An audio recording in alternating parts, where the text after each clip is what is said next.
आज हमारी ऑप्टिक्स की ये नेक्स्ट क्लास है और इसमें हम पढ़ेंगे डिस्पर्सन ऑफ लाइट।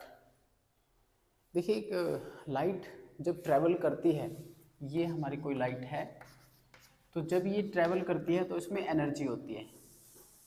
एनर्जी है तो क्या करेंगी, ये ट्रैवल करेगी।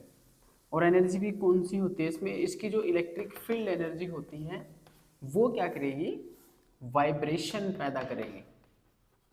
जैसे ही वाइब्रेशन पैदा करेगी तो वाइब्रेशन से बनेगा वेव। और ये वेव्स में क्या होता है, वेव्स में होता है वेवलेंथ एंड फ्रीक्वेंसी, ये दो चीजें होती हैं। और एक चीज याद रखिएगा, रे ऑप्टिक्स में हम वेवलेंथ और फ्रीक्वेंसी को एक नए शब्द से पढ़ेंगे जिसको हम बोलते हैं कलर।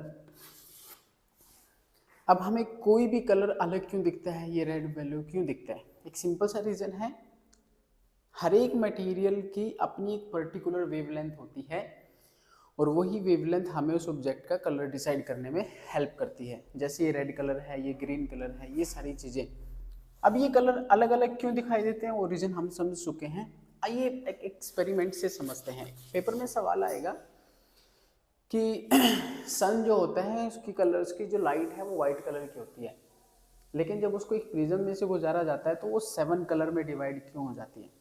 टॉपिक है हमारा डिस्पर्जन ऑफ लाइट। डिस्पर्जन को बाद में समझते हैं, पहले हम ये करके देखते हैं। लेट्स इसको ध्यान से देखना। मैंने क्या किया, मैंने ये एक प्रिज्म लिया, ये एक प्रिज्म लिया और यहाँ से एक वाइट लाइट को गुजारा। ये वाइट लाइट है, ओके। तो ये प्रिज्म क्या करता है, इस वाइट लाइट को ये ऐसे बेंड कर देगा लाइक दिस। ऊपर रेड कलर आता है, नीचे ये कलर है, इसको ऐसे सीधा जाना था, ऐसे लाइक दिस, इसको सीधा जाना था। मैं इसको बिल्कुल शॉर्ट में समझा रहा हूँ, वैसे ये डिटेल का टॉपिक है, ठीक है। अब यहाँ पे देखो जरा ध्यान से कि प्रिज्म ने क्या किया, इस वाइट लाइट को अलग अलग कलर में डिवाइड कर दिया, अलग अलग कलर में डिवाइड कर दिया। अगर आप देखोगे इस लाइट को ऐसे सीधा जाना था और ये इस पे नॉर्मल है, ये 90 डिग्री का नॉर्मल है। This is angle i and this is angle r, ये वॉयलेट के लिए है and this is angle r for red. ये angle of incidence, angle of refraction, ये वाला एंगल है। तो अगर आप देखोगे जो वॉयलेट के लिए है, वॉयलेट के लिए जो एंगल ऑफ आर है ये स्मॉल है,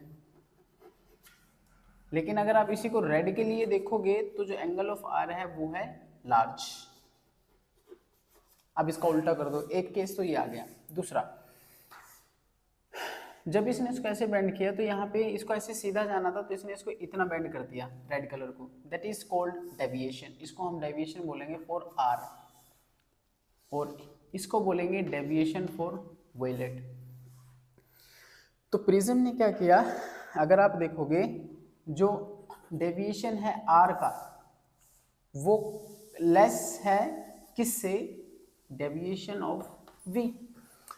वी को इसने ज़्यादा डेविएट किया एज कंपेयर टू आर।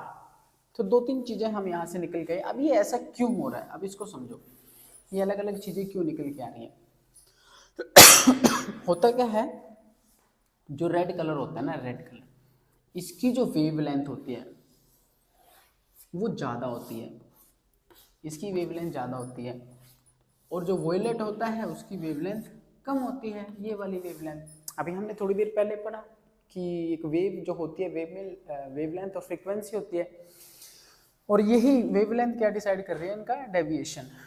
तो एक चीज़ और नहीं आ गई कि जो रेड कलर होता है, जो रेड कलर होता है इसकी वेवलेंथ स्मॉल, लार्ज होती है। दूसरा, वॉयलेट की जो वेवलेंथ होती है वो कम होती है, स्मॉल होती है।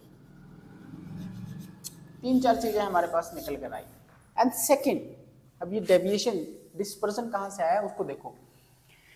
इसने लाइट को ऐसे डेविएट कर दिया नीचे की तरफ। अब अगर आप इसको ऐसे पीछे मिलाओगे कहीं पे ये मिलता हुआ आपको दिखेगा, ये दोनों यहाँ पे ये वाला जो एंगल बनता है, ये वाला, ये जो एंगल क्रिएट हुआ इसी को बोला जाता है डिस्पर्सन। तो डिस्पर्सन क्या है? डिस्पर्सन क्या है? जब एक वाइट लाइट को प्रिज्म में से गुजारा जाता है तो वो वाइट लाइट को डिफरेंट कलर में डेविएट कर देता है और एक एंगल क्रिएट कर देता है, दैट इज कॉल्ड डिस्पर्सन। और इस फिनोमिनन को ही बोला जाता है डिस्पर्सन। आइए अब इसकी डेफिनेशन लिख ले। डिस्पर्सन कुछ नहीं है, एक वाइट लाइट होती है, सूरज से जब भी कोई रेज आती है वो हमेशा पैरेलल होती है। तो पैरेलल रेज क्या है? वो कॉम्बिनेशन है वाइट लाइट का। तो एक तरह से ये सारी क्या है? Light, combination of lights. तो ये कॉम्बिनेशन ऑफ लाइट आती है, जैसे ही प्रिज्म में से गुजरती है तो देयर डायरेक्शन बिकम डिफरेंट, इनकी डायरेक्शन अलग अलग हो जाती है और एक फिनोमिना बन जाता है, दैट इज कॉल्ड डिस्पर्जन। ये तो इसकी डेफिनेशन है। अच्छा, वो मेन चीज, वो 7 मेन कलर है, हमने इन कलर को ही क्यों चूज कर रखा है? क्योंकि मेन 7 कलर यही बनते हैं और इन्हीं का यूज करके हम डिफरेंट कलर बनाते हैं। ओके, और इन कलर को बोला जाता है विबग्योर। इसमें क्या होता है? आर की वेवलेंथ सबसे ज़्यादा होती है और इसकी वेवलेंथ सबसे कम होती है, डिक्रीज इंक्रीज। तो ऐसे ऐसे वेवलेंथ बढ़ती चली जाती है। तो इसकी डेफिनेशन। नाउ अब इसमें नेक्स्ट आता है कि ये एंगल ऑफ डेविएशन बनता कैसे है, अब उसको समझते हैं। अच्छा, ये जो विबग्योर बनता है इसका सिंपल सा रीज़न होता है कि जो प्रिज्म होता है, हम कोई भी जो मटेरियल यूज़ करते हैं उसका रिफ्रैक्टिव इंडेक्स हर एक मीडियम के लिए अलग रहेगा, ये चीज़ याद रखिएगा। ओके, एक न्यू पॉइंट जो याद रखना है, जो ये वाइट लाइट होती है, जो कम्बिनेशन होती है, जो कम्बिनेशन ऑफ लाइट का रिफ्रैक्टिव इंडेक्स नहीं होता, ये पॉइंट याद रखने को होता है। कम्बिनेशन ऑफ वाइट लाइट, जो कम्बिनेशन लाइट होती है उसका रिफ्रैक्टिव इंडेक्स नहीं होता ना। फिर से एक प्रिज्म लेते हैं, ये हमने प्रिज्म लिया, यहाँ से वाइट लाइट, ओके, और इस लाइट को इन्होंने ऐसे बेंड कर दिया, दैट इज आर। थोड़ा सा और डाइवर्ट कर देते हैं, दैट इज वी। बाकी कलर इसके बीच में मिलते हैं।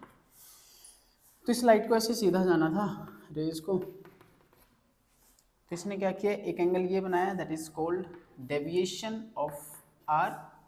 एक एंगल ये बनाया, डेविएशन फॉर वी, इसको बोला जाता है डेविएशन। ये याद रखने वाला पॉइंट होता है, ठीक है। अगर इस पर आप नॉर्मल बनाओगे ऐसे, ये वाला यहाँ पर 90 डिग्री, तो ये वाला एंगल होता है आई और ये वाला एंगल होता है आर। तो ये आर फॉर वी, और अगर आप इसे देखोगे आर फॉर रेड। ओके, तो अगर मैं इसको यहाँ से ऐसे पीछे कहीं मिलाने की कोशिश करूँगा ऐसे, ये वाला जो एंगल बनता है, इस एंगल को बोला जाता है एंगल ऑफ डेविएशन।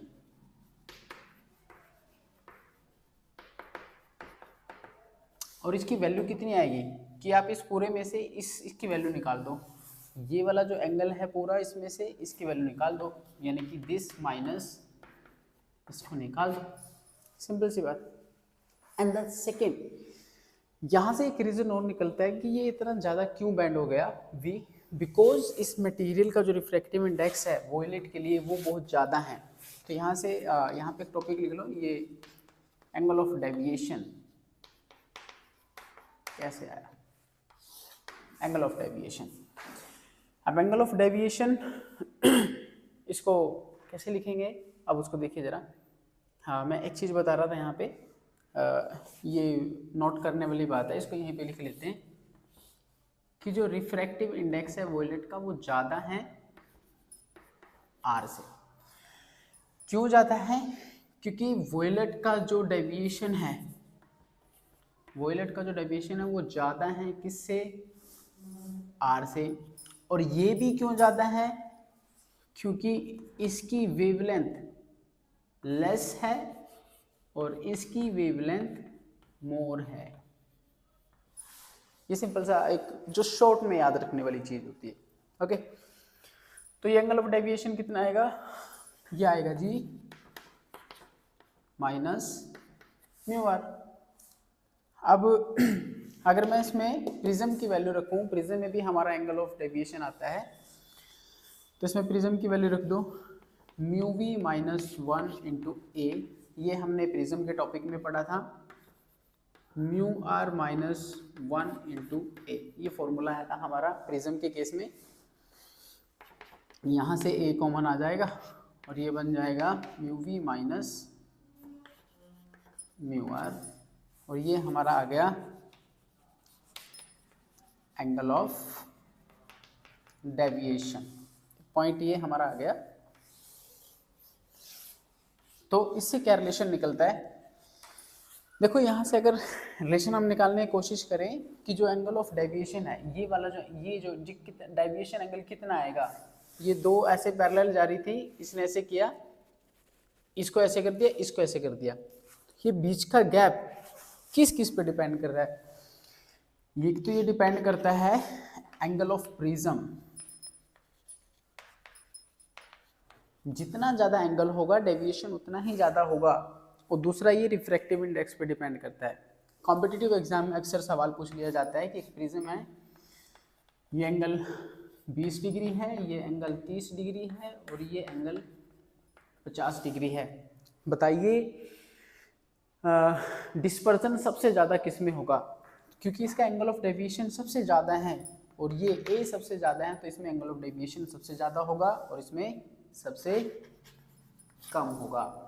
एक छोटा सा पॉइंट है। नाउ ये तो था हमारा एंगल ऑफ डेविएशन।